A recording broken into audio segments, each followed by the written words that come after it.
Evening. I'm Sagnik Datta, your host today, and I'm part of the Citrix Ready technical marketing team managing the desktop ecosystem. Welcome to today's webinar where we have Tenzig with us. Let me welcome you all to the Citrix Ready technical webinar series where we showcase how Citrix and our partners have integrated to deliver valuable products and solutions to common problems faced by our customers. So along with me, I have our main speaker, Kevin Greenway. He's technical director at Tenzig. So, and me, of course. So moving on, next slide, please.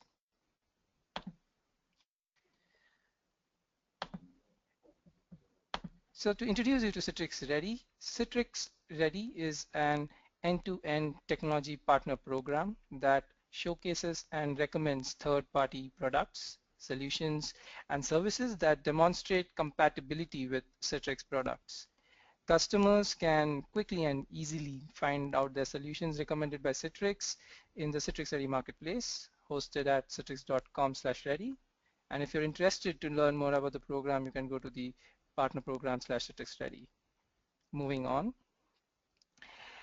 So let me give you a quick glimpse about Tenzig. So Tenzig technology was established in 2003, formerly Bossa Nova, and been one of the early adopters to the Citrix technology really since 2003. They've been our partners and been the long-time partners and since 3 years as a Citrix Ready and in the emerging market leader in thin clients and zero clients as well. Um, Today we'll be talking about zero clients and really talk about Tenzig, which has qualified for all the levels of thin client certification from Citrix Ready today.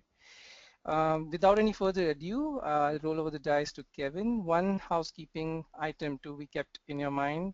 For questions you have during the webinar, please type them down in the question panel available on your right-hand side, and we'll address them during our Q&A session at the end. All right, now, please welcome our main speaker, Kevin Greenway, Technical Director at Tenzig. Hey, Kevin, I welcome you to this technical webinar series, and over to you. Thanks, Sagnik, and thank you, everybody, for joining the webinar today. We really appreciate taking the time out of your busy day, whether it's morning, afternoon, or night time, depending on where you're based. So I won't drone on about myself. I'll just give you a quick background. I've been with Tenzig for 3.5 years. As Sagnik mentioned, I'm the technical director here and responsible for technical strategy. So I liaise with the management team here at Tenzig and a close relationship and communication with the technical and R&D teams at all of our office locations. Moving on to the presentation and the webinar, follow through with Citrix Ready. I want to start just by talking about Tenzig technology because I realize that switches, etc. We understand the market and technology completely and qualify end users' challenges and changing requirements for VDI from an end user or an endpoint perspective. As Sagnik mentioned, we've spent 10+ years developing and fine-tuning thin client operating systems for Citrix and other solutions in terms of both end user perspective and administration in terms of managing the endpoints centrally. We are headquartered in the USA, specifically in Phoenix, Arizona, and we have offices in UK and Australia which provide logistics as well as sales and support at each local location. Originally, we were known as Bossa Nova. This was exactly the same company, but Bossa Nova, our heritage was an IBM background where we were responsible for developing terminal emulation software and hardware for those that can cast their minds back that far in time. And back in those early days, we were working with Citrix at a very early form and concept with products like MetaFrame, where we were supporting users with very basic thin clients at the time, to connect to green screen type emulation to IBM mid-range equipment in conjunction with Citrix MetaFrame. As Sagnik mentioned, we are Citrix and VMware certified partners, and we are premium sponsors of Citrix user groups and VMware user groups worldwide. And we have a complete thin and zero client range, one of which I'll be specifically focusing on today, which we've been hot on development with in 2015. We have a certified sales and technical team for Citrix as well. So why Tenzig? What are the additional things that make us different? The Tenzig Manager is famed for its ease of use and little demand in terms of training and upkeep. So a lot of the feedback that we get from users and administrators who trial Tenzig Thin and Zero clients is just quite simply how easy the tool is to enable administrators to shadow, recognize thin and zero clients, as well as support features such as auto configuration. It's also completely free, so again, unlike some other vendors, our management tool is enterprise free with no hidden licensing costs. Our demo policy is also very flexible, so off the bat we offer a free 30-day demonstration policy, and we don't require credit cards or POs up front. We also offer, in conjunction with proof of concepts, multiple units. So where a particular department or a particular user case wants to set up a number of thin or zero clients, we can support this easily. Another thing that we do often with proof of concepts is image customization. So we support customization of both our Linux and Windows thin and zero clients, and you see this covered in a bit more detail on the next slide with regards to our mission statement here at Tenzig. It's also important to say that another big differentiator is that our highly trained R&D and tech support teams are located locally in each of those locations, and we have a less than 30-second average on hold time. And again, we're solely focused in terms of understanding our own technology and the connecting environment. So in this case, Citrix. So as mentioned, this is really our mission statement, and this is really one of the key things that separates us again from the competition. And it's something that we strive to do with each and every customer that we work with from an early point proof of concept. So the key thing is that we make our devices fit your environment and not the other way around. And it really is very important, and something that again we see very frequently with each proof of concept. And some examples I can give you are the way that we can customize the user's experience down to the ways in which they log in to make it as simple and elegant as possible, and also the way that they interact with different types of peripherals, or even the way in which they deliver different types of media. If for example they have specific network requirements such as secure proxy servers locally in the environments. Touching on more to our experience with Citrix, again, as Sagnik mentioned, we've been a Citrix technology partner for over 10 years, and as I touched on, we've supported Citrix from a very early stage right up to today in the XenApp and Xen Desktop 7.6 FP3 release. And as part of this partnership, we work within the Citrix Ready program, where we submit all of our thin and zero clients for certification as part of the Citrix HDX, HDX Premium and HDX 3D Pro certification. And it's important to state specifically for Citrix that we have clients that suit both new and legacy Citrix versions, and that's important because some of the two key use cases or requirements that we come across for Citrix deployments are one of two. So in the first bat, we have customers that are traditional Citrix customers. They have a legacy environment, and they're looking to bring it up to date to leverage the latest HDX features that are available, for example, in XenApp or XenDesktop 7.6, and they want systems to be able to migrate that and use this, really migrate the whole user experience. And then we then have greenfield customers who are moving from traditional desktops into VDI with XenDesktop 7.6, and they're looking to scale it out with either Windows 7, Windows 8, or Windows 10.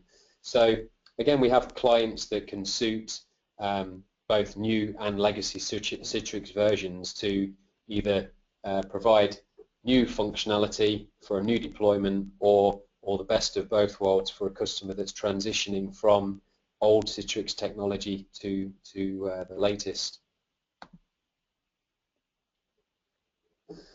As mentioned, our support team are certified in Citrix, and we have test labs that enable us to replicate customer environments. Again, that is highly important, and again, another big differentiator of Tenzig.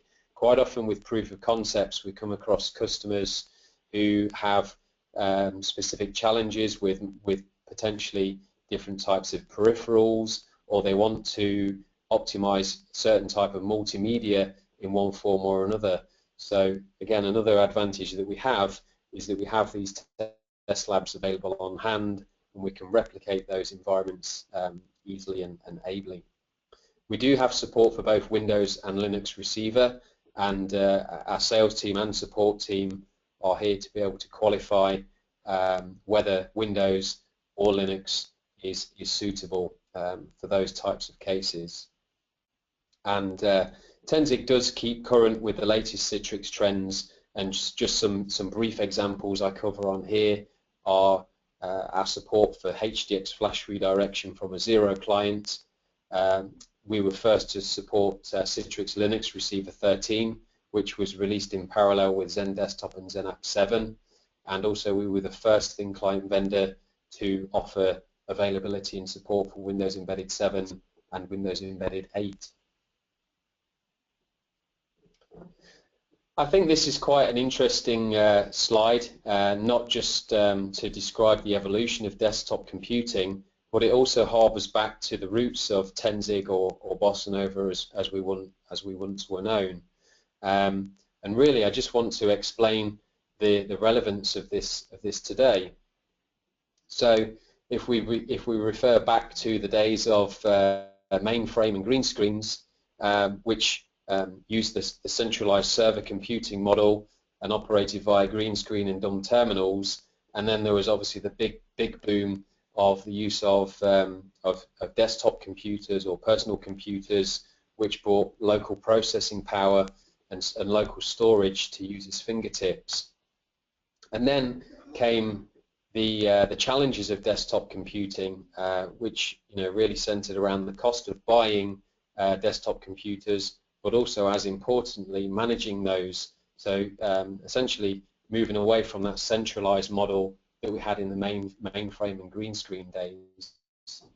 And that's really where where some of the early use cases for Citrix came about with session SBC or session virtualization, where we had early forms of thin clients that were able to deal with certain types of applications or services.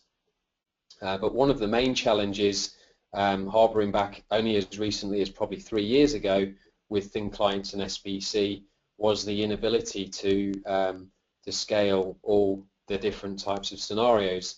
And there was various reasons for that in terms of storage speeds and costs, limited network bandwidth, and from a thin client perspective, thin clients were often weak in power in comparison to a desktop PC, so they weren't able to offer the same types of multimedia performance, let's say, that you could expect from a desktop PC.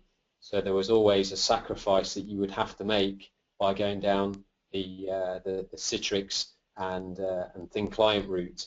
And that really brings us forward to today, where we're talking about the 0 client from Tenzig's perspective in conjunction with Zen Desktop 7.6 and XenApp 7.6, where we can harbour the best of everything. So we end up back to a centralized server model, where we're managing our desktops centrally, and we have thin clients and zero clients that can be centrally managed, but with processing power that's able to match that of a desktop PC to almost offer no compromise in terms of multimedia performance, and even the likes of 3D and CAD that we see with HDX 3D Pro and use of server-based GPU cards in the form of NVIDIA Grid. So it's really, the last couple of years specifically have been really interesting to this whole space, and again that really brings us forward to today, where we focus on the Tenzig Zero client that I'm about to come into. I just want to also touch on key differences between thin and zero clients. Some of this is probably well known to some of the audience here, but it is again a question that whenever we attend trade shows with either Citrix or alone, it's a common question that really attendees do ask us. So there are some key differences between thin and zero clients, and one of the basic differences is that in the concept of a thin client, ultimately it's running some form of embedded operating system that boots to some sort of traditional desktop with a taskbar, etc. And that operating system is typically in the form of Windows embedded, so either Wes 7, Windows Embedded 8, or most recently IoT, Internet of Things, or Linux. Whereas in the case of a zero client, it's either running no operating system, if it's a truly proprietary piece of hardware, or it's running some form of firmware or software that's behaving in a dedicated software function. But the other key difference with a zero client is the fact that there's really no local user interface. So there's no confusion to the user in terms of offering two taskbars and two desktops, and certainly no need for an administrator to have to manage two desktops, as can be the case with thin clients, particularly where thin clients are loaded with Windows Embedded. Another key difference with thin and zero clients is that thin clients typically support multiple connection brokers, so they might support Citrix as well as the likes of Microsoft RDS or VMware Horizon, and zero clients in the case of the 5848 QC is finely tuned for Citrix. And one of the final key differences is that thin clients have the ability to run small applications locally, so browsers, Office, applications, etc. And zero clients really offer no local storage, so no ability of saving things locally. So yeah, it doesn't compromise security, etc.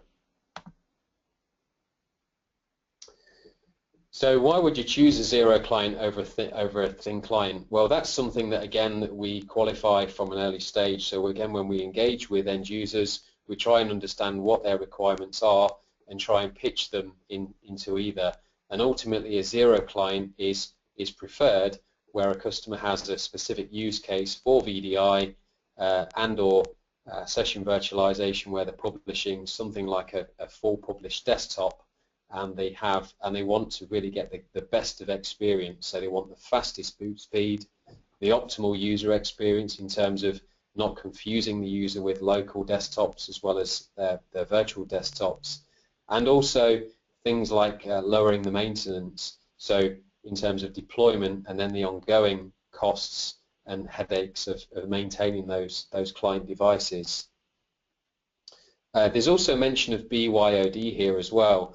And it's probably just as important to mention that here, that over the last 3 years or more, we have seen the introduction of BYOD, and we see that zero clients and thin clients to a certain extent kind of complement that whole thing very, very nicely, particularly with Citrix's latest common experience, where you can leverage the same common experience regardless of the type of device that you're connecting. So whether you connect with a zero client or a tablet or a laptop, your experience is generally the same. but we like to think that a zero client and a thin client in this case should be the preferred method of choice from an office type static environment. So somewhere that's fixed location with keyboard and mouse, and obviously leverages all of the functionality that you wouldn't necessarily get from a tablet or other sort of mobile device, including USB peripherals and multimedia, etc. So we're now going to move on to the 5848QC, which is the Tenzig Citrix Zero client. And as mentioned, we have a number of thin and zero clients in our portfolio, but we recognize this product as our true one device fits all in terms of the best compromise in terms of performance, price, and really to support these different three classes of users that we often try and pigeonhole when we are qualifying use cases for VDI. So we have our task-based users, knowledge worker type users who use productivity and office applications, and then also our power users. So power users are those that like to use CAD, 3D type applications, and also 1080p type multimedia applications. So this is the device that really can offer all of those. And this product is spec'd as a 2 GHz quad-core Intel Celeron processor that supports boost speeds of up to 2.42 GHz and is equipped with 2 GB DDR3 RAM. And again, quite a lot of customers ask us why this is relevant. You know, the myth of thin and zero clients is that each piece of tin is the same regardless of the specification, and absolutely that isn't true in today's marketplace. So as you see, when we look at the different technology in terms of how the product can either decompress certain types of content such as HDX 3D Pro, or in the case of things like playing media or flash, where it can be redirected to the client device, it ultimately is important to pack punch in terms of a powerful processor, because some of those higher end technologies that we associate to power users do put a lot of heavy local processing requirements onto the client. And again, this is where if you were trying to achieve these sorts of feats 3 or 4 years ago, would be very difficult to achieve with a thin or zero client at that point in time, which would have been typically a single core or possibly a low-end dual-core processor. And as you can see, even though it's equipped with a quad-core processor, the actual power consumption of the product is only 10 watts, so much lower than that of a typical PC. And of course, as well as the other advantages I've already described, there are other advantages to running thin and zero clients in terms of reducing CO2 and electricity costs. And you know, in terms of an average deployment of up to 10,000 users, you can expect to recoup $20,000 annually in terms of electricity costs. And not only that, but it does provide for a better working environment for the users in terms of eliminating noisy fans from PCs, less heat output than generated from PCs, as well as relying on less space on desks, and units can be mounted behind monitors, etc. Moving on to Citrix HDX specific information, this product, as Sagnik mentioned, is certified for Citrix Desktop 7.6, and it does support Storefront 3.0, which you'll see in the demonstration that I'll run shortly.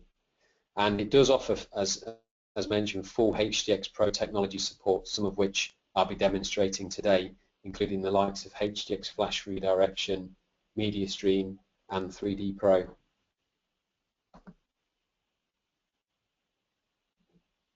So a little bit more about or introducing Tenzig NOS, which is the software zero client that we run on this product. And it's really important to state here that it is a purpose-built Citrix Zero client image. We've built this really based on a number of different inputs that we've taken from customers and feedback. And it's really built on two things. Firstly, to make it simple and easy to deploy without necessarily the need to read lots of user manuals. And secondly, once it is configured and deployed, to make it simple and easy for your users to use, again, without confusing the users with other taskbars, desktops, and lots of other erroneous things. So they're the two things that it's really based on. And that feedback does come to us regularly. So again, when we engage with new customers and they're deploying a new proof of concept for Citrix, it is quite common that they line all of the different vendors of choice of thin and zero clients together. And the feedback that we often get is that as was the first product that they were able to set up without either having to talk to a tech support team or read a user manual. So that's very good feedback. It's also important to state that it is fully configurable and manageable via either locally or via centralized management. And it's equally important to mention here that, again, it's coupled with individual leading hardware. So even though it's a quad-core processor, it's packed into a small footprint unit.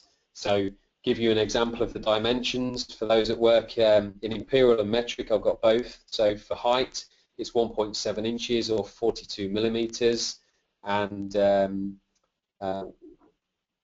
that was width. Height is 7.8 inches or 198 millimeters. Depth is 5.1 inches and 140 millimeters. So it really is a small footprint in comparison, certainly in comparison to mini PCs and other equivalent powered thin and zero clients on the market.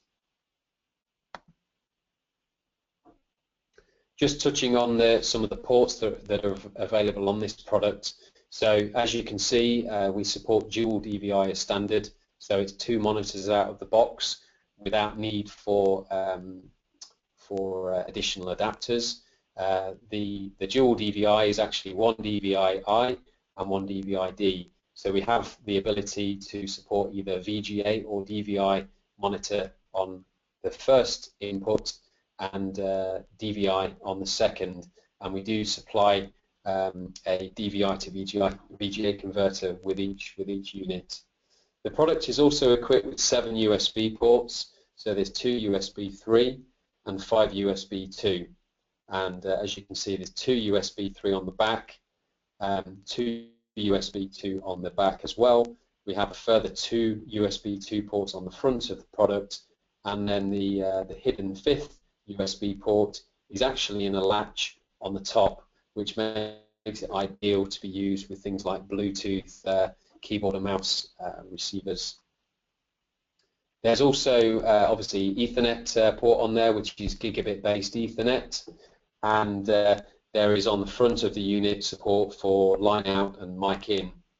And also fairly unique is the fact that we do support wireless in this Zero client, so it's dual band 2.4 gigahertz or 5 gigahertz dual band wireless.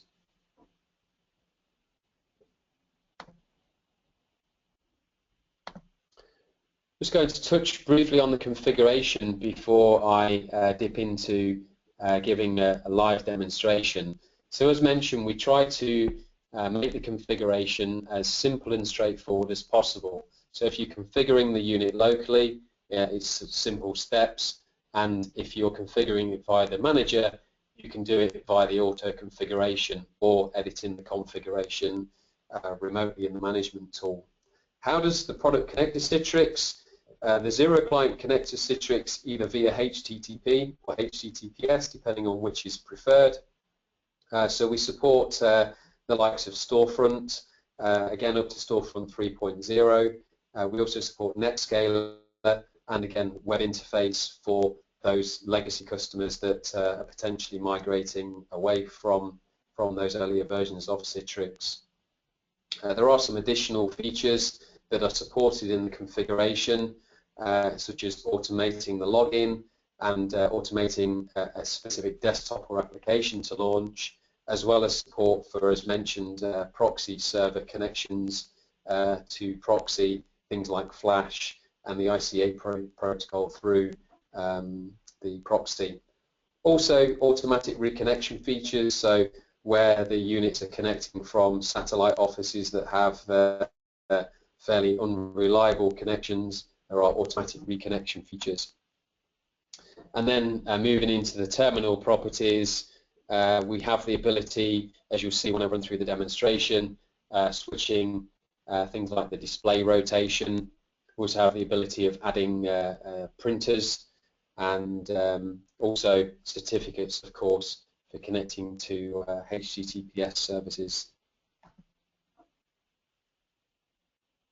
It's also important to mention the fact that within the control panel, we have a USB redirection applet, which is where we can control which types of USB devices are redirected towards Zen Desktop.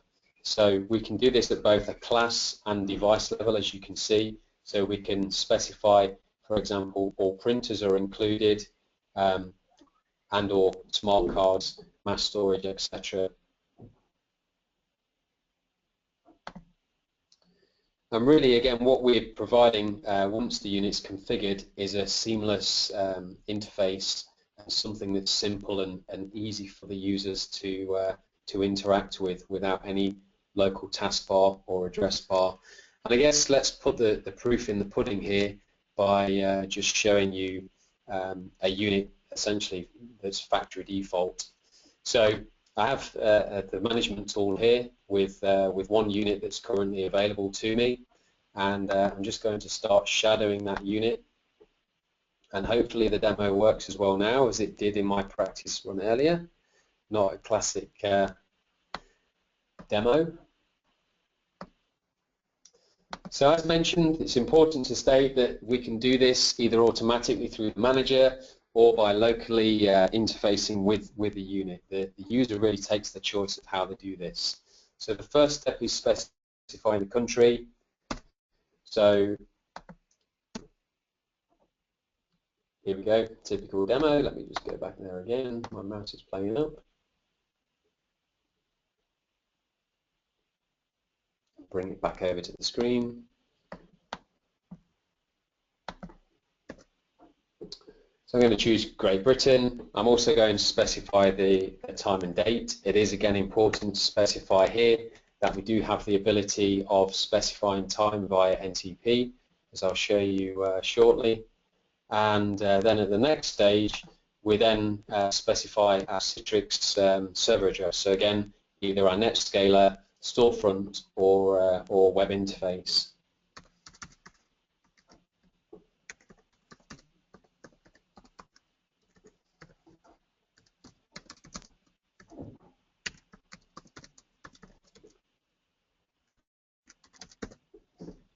Just check I haven't got any happy fingers here. Looks good. So I click on OK, and that should then launch the web interface. As you can see, we're already at the storefront login screen, storefront 3.0 in this case. So I'm going to sign into storefront.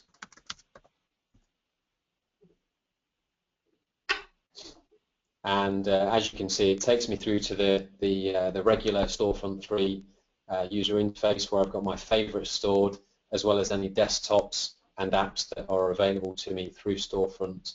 So for the purpose of the demo, I'm going to be connecting to this 2012 R2 desktop, which should just be available to me in a moment.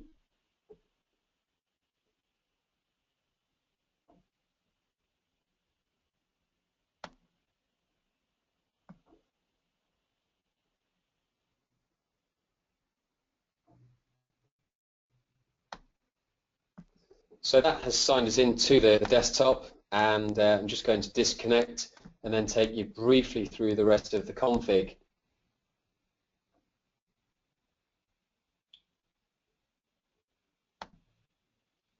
I'm just going to sign out of storefront.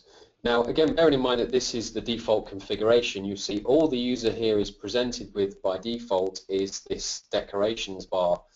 which again we can hide quite easily. So I'm going to leave it on for the purpose of the demo, so it enables me to quit out of here and take you through some of the settings. So from the option bar here, we can connect, we can go into settings, and we can also shut down the terminal. So we can go into settings and we can see those same options available to us. If we just look at some of the options that are available on the Citrix, this is where we can automate the login. We can configure things like proxy and some of the other HDX type features in terms of what sort of support we want to get, as well as some reconnection parameters. Network, as mentioned, it does support wireless, so where optional wireless is installed, that would be available to us and enable us to connect to SSIDs. By default, the gigabit Ethernet is configured for DHCP, so you only really need to come in here if you want to configure a static IP. Display is important to mention, so wherever there is monitors connected to any of the displays, we can adjust or manually override the native resolution, and we can also affect the way that multiple displays operate. So we can either duplicate the displays or we can work in an extended mode, as well as adjusting things like the orientation and rotation of screens. So it really does offer all the flexibility that you need from the monitors. Again, the USB devices that we saw before, so we can edit either down to a class level as well as an individual device level. So you can see I have attached things like webcams, mouse and keyboards to the device.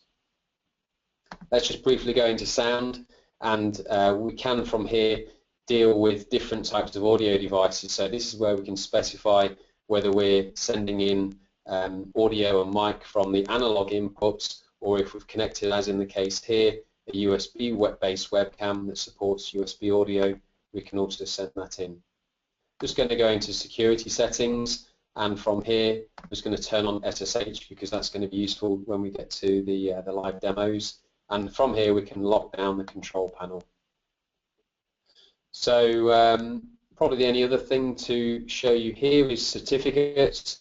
So the device does by default ship with a whole host of root certificates, and enables us to import certificates if we use things like self-signed certificates, either using USB or the management tool. So as mentioned, it is really designed to be really straightforward and nice and easy to use either as an administrator or a user.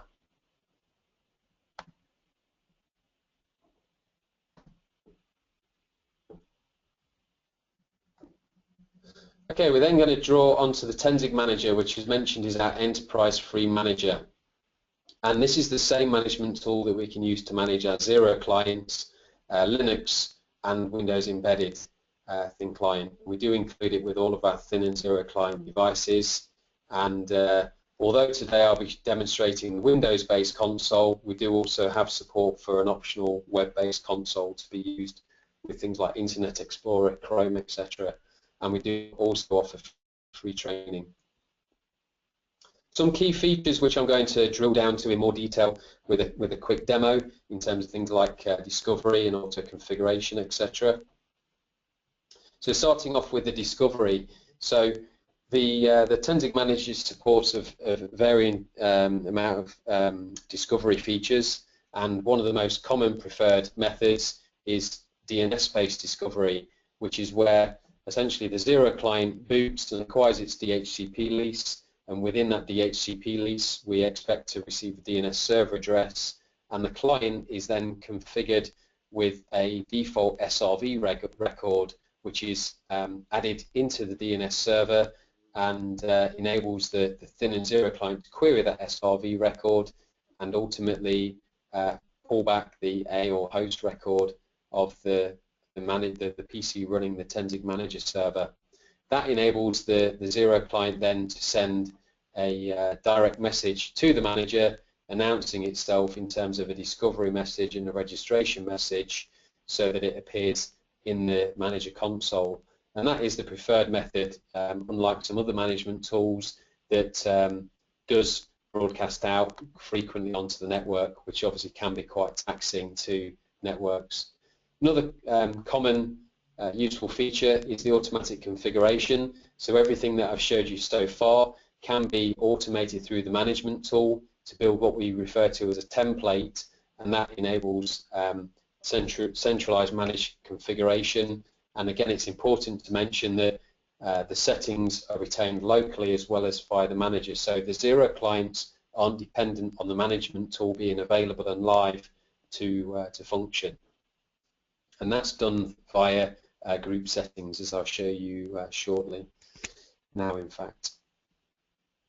So again, if we come over to the management console, the first thing I'm going to do is just go into configuration and retrieve the configuration from that unit that we were just connected to, and we can see that job running here in the background. Succeeded. If I right click on the management console and edit that configuration, we should be able to see all of the settings. Again, if we look at the Citrix settings, for example, we can see that same applet in the management tool that we saw just before.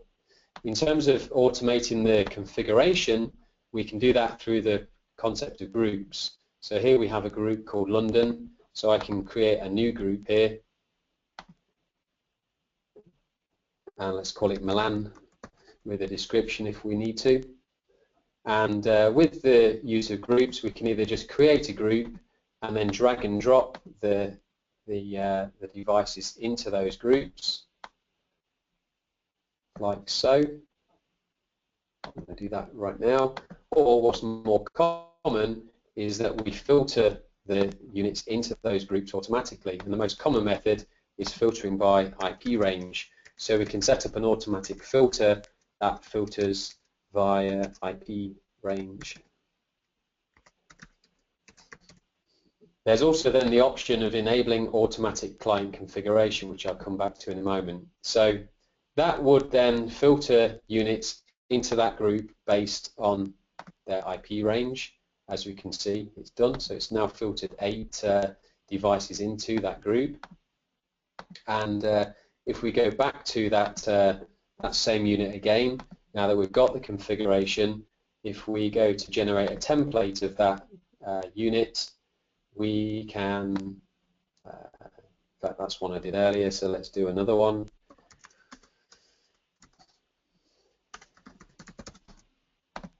And what that now asks me is if I want to either retrieve the latest configuration from the client or base it on the configuration that's currently stored in the manager. So I'm going to select yes and have it pull down the latest configuration and then generate that template. And once that template is generated based off of the config, we can then attach that to the group that we just created. So we can go into properties, we can enable the automatic configuration, click add configuration, and then add the template that we just created. And what that then does is it polls the units within that group and queries them within the configured client list. So where it recognizes a new client that hasn't received the configuration, it sends the configuration out in the form of a small template, reboots it, and then the unit reboots with those same settings that we configured on the local unit. So really, again, very, very straightforward. I'm now going to touch on to more of the HDX feature side of things and hopefully give you some demonstration of that as well. So we start off firstly with HDX Flash Redirection, and this is still really widely used, even though we're starting to see the likes of YouTube switch across to support HTML5 as well as Flash. There are some really good use cases for Flash still, and that really is complemented by Citrix by the fact that they can redirect Flash to a client device such as the Tenzig 5848QC. So how it essentially works is a user goes to a website such as YouTube, and any of the Flash content is ultimately sent to the client device. So the client device is responsible for fetching and rendering that content. So it improves the performance to the user, but also, as importantly, it increases the server scalability, because If you have a training environment with lots of users playing Flash content without Flash redirection, the server is doing all of that work. And again, that's one of the main benefits of having something like a quad-core processor, because it can allow your users to play almost any type of Flash content that they want without having to compromise the performance. Another key thing that we see now with deployments of Citrix is the need and support for things like webcams and headsets. So things like Citrix GoToMeeting, the tool that we're using today, Skype or Skype for Business, and of course Microsoft Link. And Citrix have a number of ways of supporting these types of UC applications. One of them, which has been available for a few years, is HDX Real-Time, which is supported in the 5848 QC. So again, it's the ability of communicating with webcams and headsets locally, and then sending them in a compressed form to the VDA in the case of either Zen Desktop or Zen App. And there's also support specifically for Microsoft Link and Skype for Business in the form of the link optimization pack, which supports local interfacing of webcams and headsets and enables peer-to-peer calls to eliminate the hairpinning that is associated with using things like HDX Real-Time, where ultimately you're still forwarding in the webcams and headsets so that they're visible and seen in the remote sessions. HDX 3D Pro is something that's really we've seen emerge this year more aggressively than ever.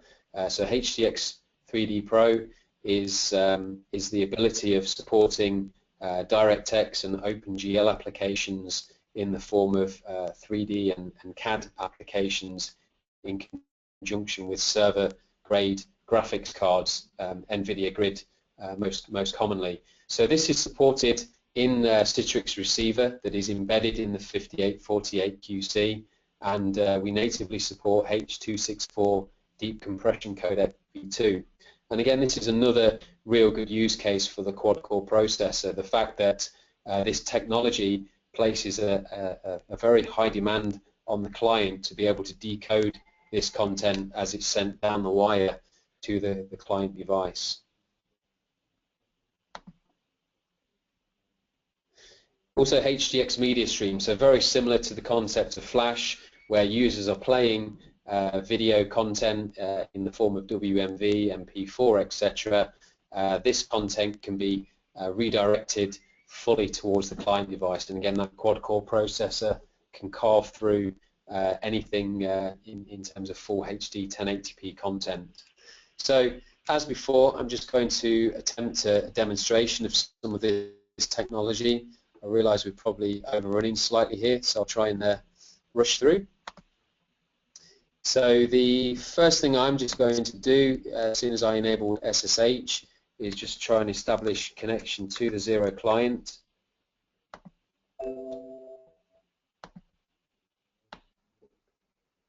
Bring that over in just a moment.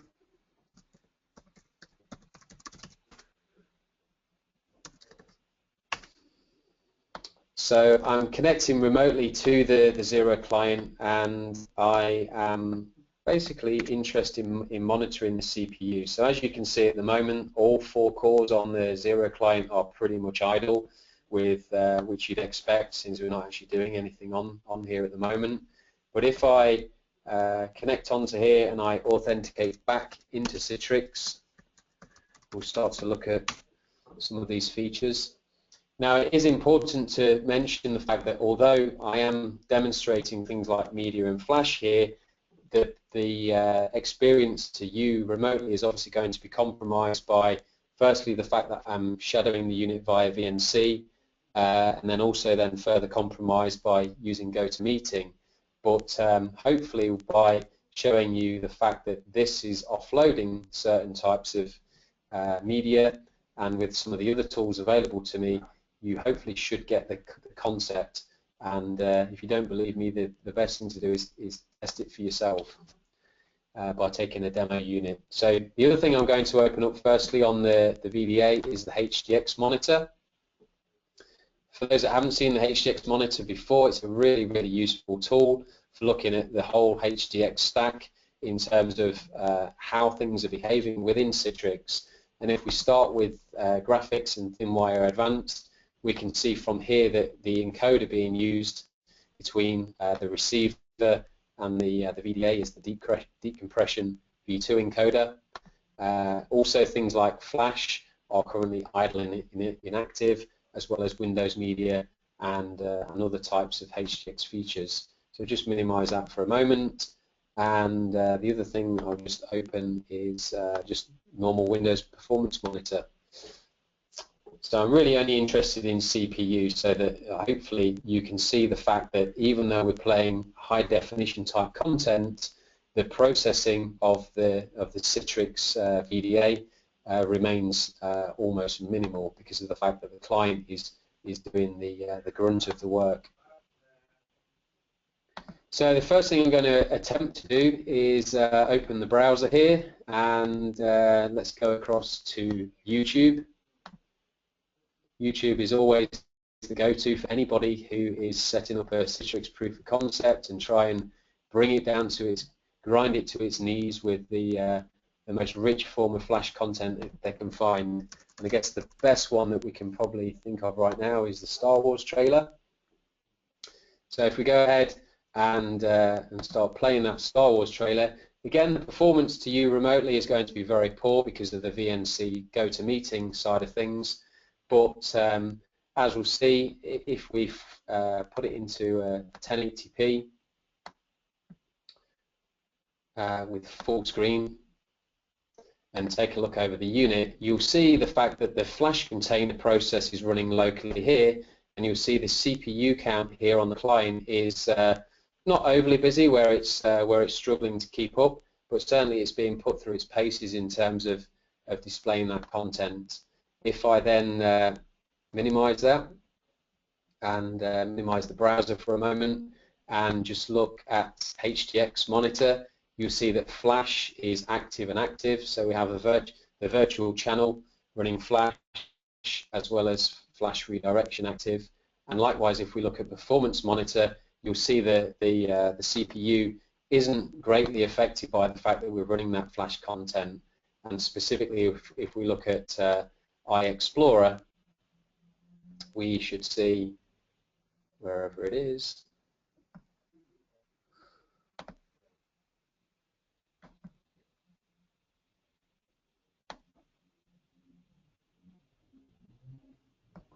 we should see that the process again is almost minimal.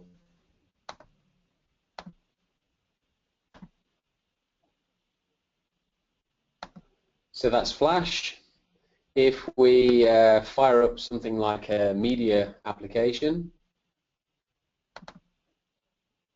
something like Interstellar, again, this is working in a similar form to the Flash content in the sense that it's being redirected to the client device. Now this trailer does take a few seconds to start, so we can see it's starting now. And again, if we look towards the HDX monitor, we should be able to see, it does sometimes just take a while to refresh, but eventually we should see the HDX monitor here detect that we have a media stream running towards the client device. So we can see how it's encoded, the original resolution, etc. And again, the performance that you'll see remotely is obviously going to be quite poor, but if I look again towards the SSH session, you'll notice this time that we have the media player offloading towards the client device, and again the cores are being used, but not excessively. So again, the type of performance that you're going to expect from locally at the client would match that of any kind of equivalent laptop or PC. So really there is no compromise in performance.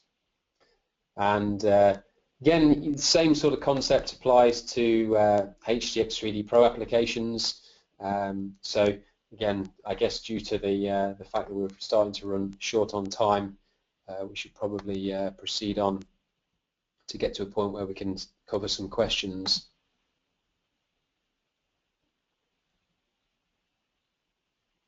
Great. So again, sorry, Sagnik, just a couple quick more slides. So again, Tenzig, just some information here about our warranty. So we have a market-leading standard 3-year advanced exchange warranty, which also entitles you to unlimited technical support and upgrades. And again, the fact that we have global support coverage. And here's some of our well-known companies that use our thin and zero clients. So some good household names here, including NHS, aerospace, and technology companies. And then here's some contact details at the end, including our Twitter and Facebook pages. So it's really now just to open up the floor for any questions that anybody might have. Hey, thanks, Kevin. Thanks so much for the wonderful presentation and the demo. I think, although we are a little ahead of, we're short of time, but I think it was worth it. I'll quickly run to the question and answer session. We have a lot of good questions being asked by the attendees, so let me try cover as much as we can. I have a requirement to use webcams with integrated audio. How do I specify which audio device is used? Yeah, so good question. So back in the terminal properties of the device, we can specify which device is used. So we can go to the audio section, and we can specify whether it's the analog or USB device. So yeah, it really is quite straightforward to do that. Great. A couple of questions on receiver. So one is like, how do you deploy a Citrix receiver, a new version? And Yeah. Okay. So good yeah, good go ahead. question again. So Citrix receiver is built in to the firmware, and as new versions of Citrix receiver are released, we embed those into firmware, and we can use the Tenzing manager to update the firmware to those latest receivers. Great. And do you rebuild the Citrix receiver like Dell does, or do you build that what Citrix delivers? Yeah, so it's essentially what Citrix delivers, which you know, the good thing about that is that it's mainstream, and it's natively supported, and we aren't having to re-engineer that. And we found that specifically with receiver 13, as it's matured, it does offer almost these days equal feature set to what you expect in, for example, the Windows receiver. Mm-hmm. Yeah, thanks. I think there are a lot of questions, so I think we have to cover really quick. A lot of questions are being asked on pricing and data availability. I guess Yeah. many attendees are ready to swipe their credit cards with Thanksgiving in the corner.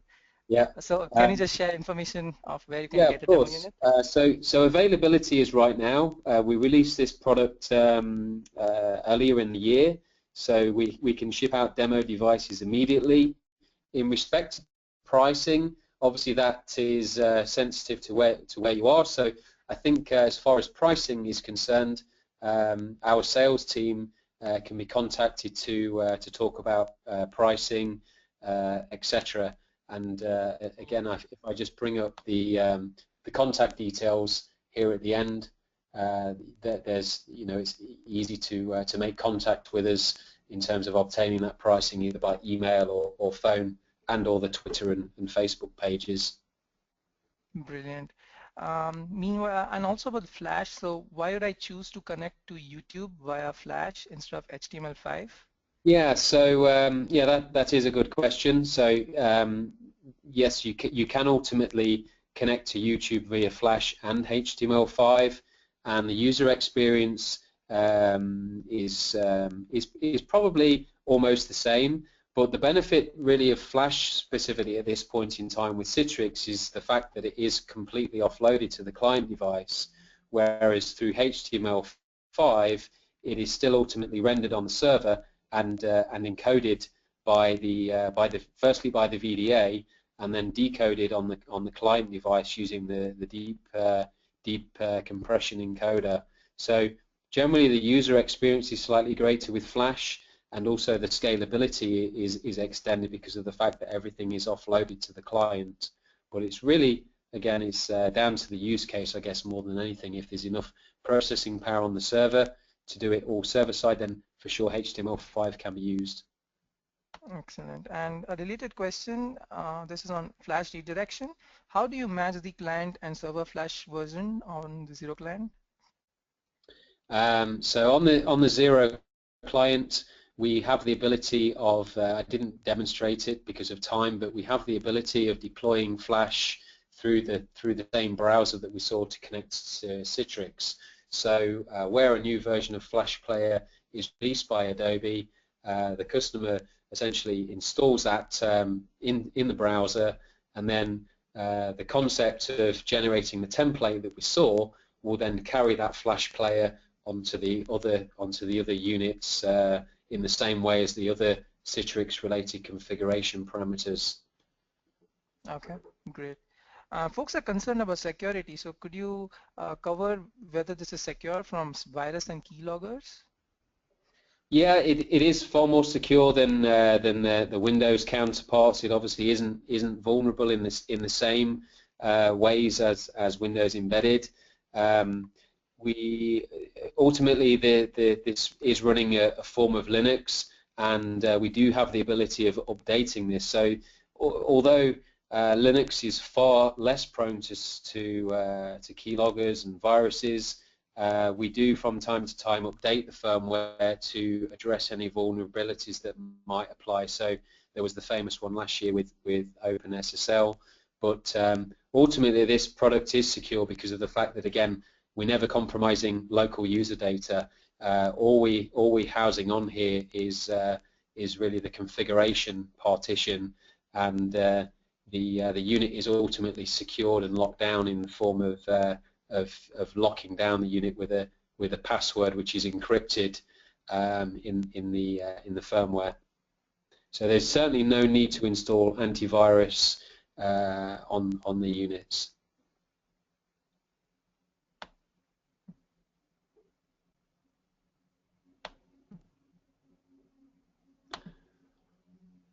I don't know if we've lost Sagnik.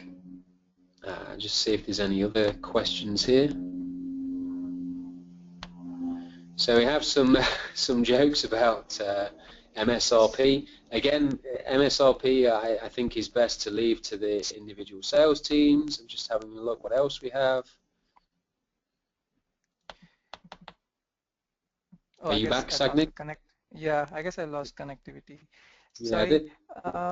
there is. I think there is one good one here actually about printing, which I must admit I didn't cover. So there is a question here on main question for me is printing to desktop printers, USB and network. There is no on-site server. What support do the Zero clients have for this? So that's a really good question. So in the there's two ways to do it. We either support CUPS, so Citrix Universal Printing, where we can specify a local printer, either USB attached or network attached via LPD, LPR or RAW, and that printer is then mapped into the Citrix server using either universal printing or a specified driver. In the case of Zen Desktop, if it's a USB-based printer, again by plugging in the USB printer and setting the USB redirection settings, this can be ported automatically into the VM, and the printer driver is automatically installed. Brilliant. And also, I see another question on FrameHawk. Any support for FrameHawk, or is that on the roadmap? I believe that's a very low key. That's the best price Yeah, for FrameHawk, but you can yeah. talk At the about. moment, Yeah. it's a requirement that we haven't really come across a great deal. It certainly is in the roadmap, but as of this point, we don't have any confirmed release or support for this.